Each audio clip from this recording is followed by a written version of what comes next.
Well, I guess it's finally time I address the truckers' convoy up in Canada.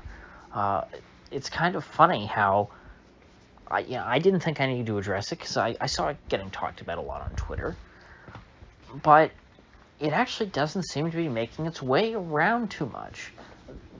I guess Joe Rogan talked about it, which is good, but other than that, a lot of people aren't talking about it. And for those of you who don't know, in Canada, everybody's got to get their jab. I'm not exactly sure what all of the specific restrictions that they put on people are.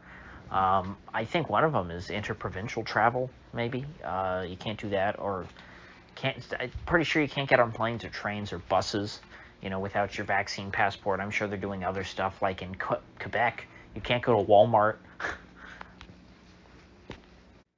And a bunch of truckers who don't want to get their jab, or at least don't want to be forced to get their jabs, they are organizing a protest in the form of a convoy, which I always love convoys. It's a good movie. It's a better song. And it's just an all-around great concept. This does remind me a bit of the movie Convoy, in which Chris Christopherson is the leader. And all these trucks just start following behind him. And the media, unlike with this story, is obsessed with the convoy. Reporters keep trying to chase them down as they're driving down the highway. And they ask Duck, the leader, what are you driving for? Are you protesting the Vietnam War? Or I guess the Vietnam War was over by then. I can't remember what he said. Or whatever such things.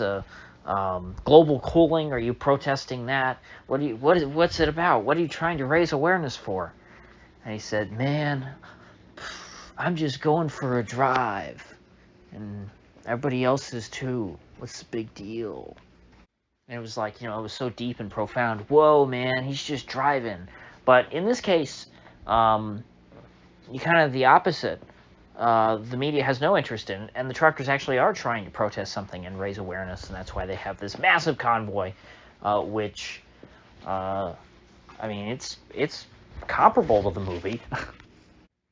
It's bigger depending on what scene you're talking about. I think towards the end, the convoy is supposed to get, ridiculously long, longer than you can see in the shot. And that's basically where they're at in Canada. They're on a long convoy to Ottawa, the capital, to visit the Prime Minister in isolation, Justin Trudeau, who has tested positive for the Wu flu, despite being, quadruple boosted? Now, it's pretty funny that you see both Biden and Trudeau cracking down on truckers when we are experiencing a supply chain crisis. You kind of need those truckers. You need all of them you can get. You can't really afford to just get rid of all the unjabbed truckers and say, no, you can't cross the border. Or I think in the case of Canada, they're just going to lose their CDLs or whatever their equivalent is entirely and not be able to, work in the trucking industry, I think. And if they're not talking about doing that yet in Canada, they will, which, there's a good on the truckers for preemptively protesting this. I don't know if I would call this a strike. I don't know if they're on strike yet. There was supposed to be something similar in Australia a few months back. They called it a truckies strike. I can't remember if that really ever materialized. Maybe they did it for a weekend. I don't really remember now. I remember talking about it at the time, before it happened, and then after. But this situation in Canada, I think, is it's in a class on all its own. It's really impressive what these folks have put together. And they not only got a shout out from Rogan, they got a shout out from Elon Musk, which is nice to see because he's got a big platform. I'm not a Musk fanboy, but when you got that many Twitter followers, I appreciate when you tweet out something positive. But anyway, regular people should be paying attention to what the truckers are saying, because it will affect all of us. If the unjabbed truckers are purged from the roadways in North America, we're going to have, things are only going to get more expensive. Shortages are only going to be exacerbated more. Shipping times will be much longer than they are now. And while I think that, at least here in the United States, when it comes to domestic shipping, We're not going to have this problem. I don't think. I think the federal vaccine mandate has certainly it's been defeated at this point. The Biden administration has formally withdrawn it. I don't see them putting in some kind of vaccine mandate for people driving across state lines. So truckers who operate within the U.S. Probably doing okay. Truckers within Canada, not so much. And truckers that operate across the borders, either going back and forth between the U.S. and Mexico or the U.S. and Canada, they're in bad shape. And a lot of goods flow across those two borders, the U.S.-Mexico border and the U.S.-Canada border. Now, what I think is the most, looking for an adjective form of schadenfreude, and I just can't think of it, but this convoy is significant because Trudeau came out a couple days ago and he said, hey, these unjabbed people, they're an incredibly small minority, they're bad people, they're basically not Canadian. You hear a lot of leaders now adopting that line from Macron in France. He said, basically the unjabbed are not even French. I basically would, strip them of their citizenship if I could. That's Macron's take. Trudeau feels very similarly, and he wants to minimize these people. He wants to make them feel small and demonize them.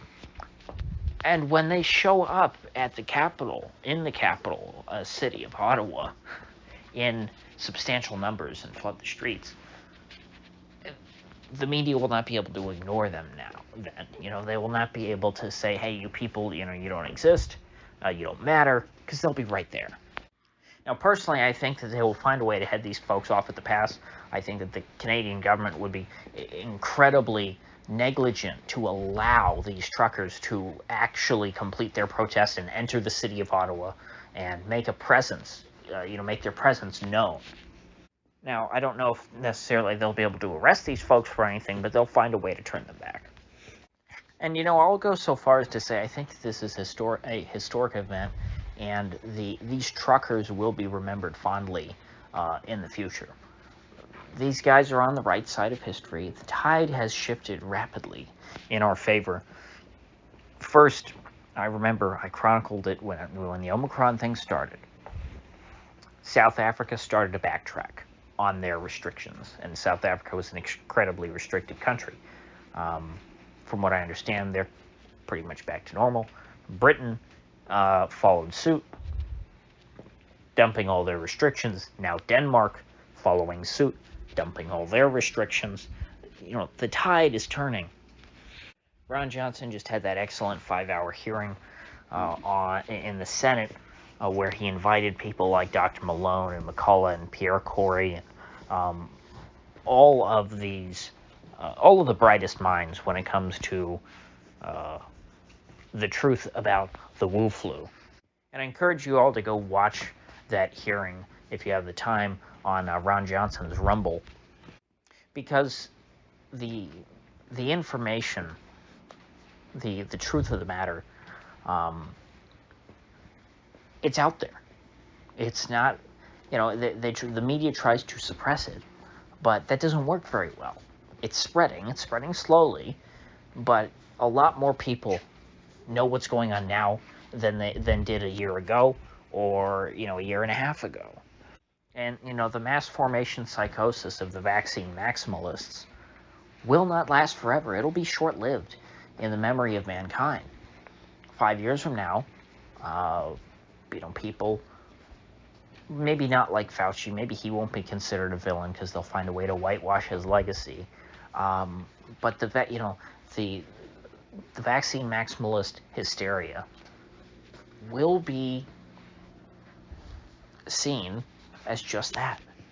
Once people are removed from the situation and they're kind of looking at the past as third parties, somewhat disinterested third parties, let's say maybe 20 years from now, 40 years from now, much in the same way that everyone today pretty much recognizes that the Vietnam War was a mistake, and even more people recognize that the Iraq War was the mistake. If you go back to, the early days of that, people, oh my gosh, the Gulf of Tonkin, we have to respond. America was under attack by those yellow commies. And then you go back to 2003 with Iraq, and oh my gosh, you're unpatriotic if you question the war. Why do you love dictators? Freedom fries.